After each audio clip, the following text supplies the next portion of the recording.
Hey guys, what's up? It's Catrice, and welcome back to another education conversation. Now, if you missed the first episode of these series of videos and the Education Roundtable, I'm going to tell you to stop what you're doing, go back, watch video one, watch the Education Roundtable. We are having some great discussions revolving around education. Today, no different. We're going to be talking about how to read the state of the classroom. And while I said that out loud, I was like reading the state of the classroom, I thought, oh my gosh, this is gold. There is nothing more important in your teaching career than being able to read the state of the classroom. And so when we had this topic pop up, I was like, oh, I can't wait to talk about it.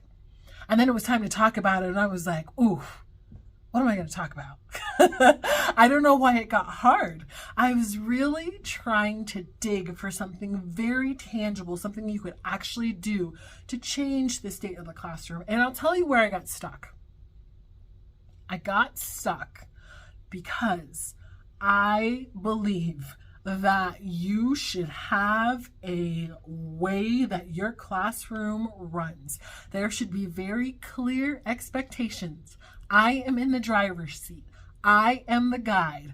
I am leading the tour bus. So everything that goes on in that class is because I set it in motion. I know what we're doing. I know what we're going to be pulling up. I know what we're going to be pulling information from. I am the guide.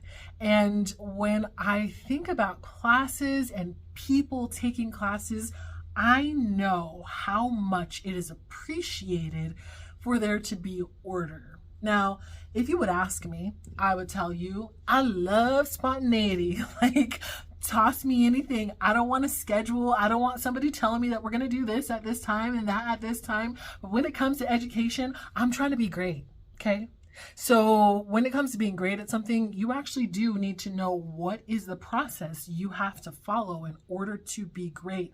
That's why when you walk into my classroom session, you know that we are going to start on time. You know that we are going to start with me opening up the floor for questions about anything that we may have learned yesterday. You know that we're going to do a little bit of a review. You know that we are going to do an overview of what we're going to go over that day. You know that you're going to get a little bit of a quiz from me. Go through it. Figure out, what do you already know? What do you not know? So I know where we need to spend more time and where we need to spend less time. You know that I'm going to pull up a PowerPoint and I'm going to try to crack some jokes, and I'm not funny, but I'm going to try. And then I'm going to require that you laugh anyway because we're friends, okay? And that's what friends do, okay? They encourage each other. They help each other. I'm giving you information, and if I'm not doing a good job, give me that feedback so I know. You know it's going to be an interactive experience. You know I'm going to ask you to get up out of your chair. You know you're going to have to talk to your neighbor. And you know you're going to have to talk to me. Okay? I feel strongly about making sure you have your expectations in order and that you have your routine in order. If you are in the driver's seat, the chances of somebody coming in and uprooting you is not very likely. In fact, if you are in the driver's seat, when somebody comes along to do that, you will be able to redirect because you know what path we're on for the day, and you're able to gather information. I'm just going to stick with that word. You're able to gather that and, like I said, kind of cruise through, pick up people, get them on board, make sure that we are heading down toward the promised land. It is important for your students to have that kind of structure if they're planning on being successful. Now, do I feel like that's a fair answer to the question of changing the state of the classroom? No. I understand that it's not, but I think it's most of the battle. I really do think that if you have this piece, you've probably mostly already won.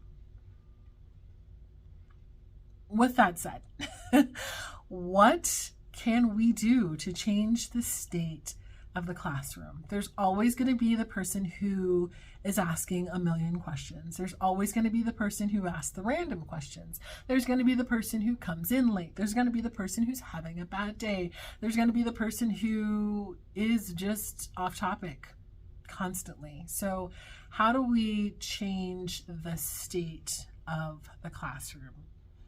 And I think that one of the other things that we can do, and again, I don't know if this answer is fair, but making sure that you're putting your students in an environment in which elicits educational excitement. I know that's not a word or a saying of any sort, but think about being in the right place. Think about like the right tool for the job, right? Like you have to have the right tool for the job. I know that that's a saying. See, it's the same thing. You need to be in the right environment to learn. So, is it dim? Is your environment putting people to sleep? Is it uncomfortable? Are the colors like just out of sorts? If you are a preschooler, then your classroom probably will be full with like bright, happy, cheery colors because that's what little kids love. But if you're teaching higher education, probably your classroom is going to be a little bit more subdued in color tonality. So just putting your students in the right environment, making sure that they can see what's going on. And then I think this is really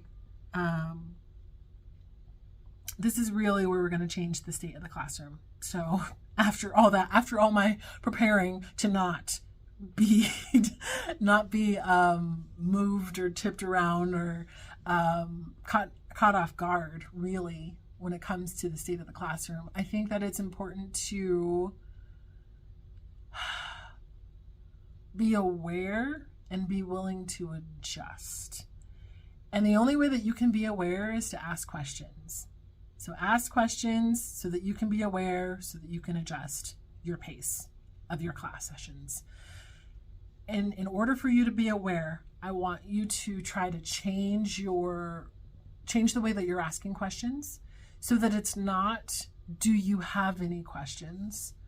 But the question is, do you know what this is? Can somebody tell me how this works? Will you show me how these two things go together? Do these two things go together? Tell me why they don't go together. What thing would you choose to put with this thing so that they work together? Change the way that you're asking questions so that you can see if your students are actually engaged, they actually know what's going on, if they know what's going on. It is very important that you pick up the pace. Sometimes we get into the habit of, okay, this is what's on my PowerPoint for the day, and it is very important that you know what's on your PowerPoint and what you're supposed to be going over. Hopefully, all of your students don't know everything that's on the PowerPoints already. If they do, good for them, but hopefully they don't. If they do, you have to be aware of that so that you know, all right, I'm going to have to bring in real world experiences. I'm going to have to bring in hands-on experiences. I'm going to have to bring in an opportunity for my students to take a poll to see where they are, to see if they actually know what the answers are. I'm going to have to bring in opportunities for my students to have a debate. I don't know about anybody else, but I really liked debating when I was younger. One, probably because I felt like I was always right, but neither here nor there. Two, it really just forces your brain to dig into how to think, how to communicate, how to build up a relative case against what you have going on. So change the way that you're asking questions so that you can be aware, so that you can adjust your pace. And I think that's the best way to change the state of the classroom. You just have to be aware. Are you going to have students who are going to throw you off guard? Yes. Yeah. What are some ways that you can divert? You should just be able to divert. You should be able to divert, because everybody in your class already knows the expectation.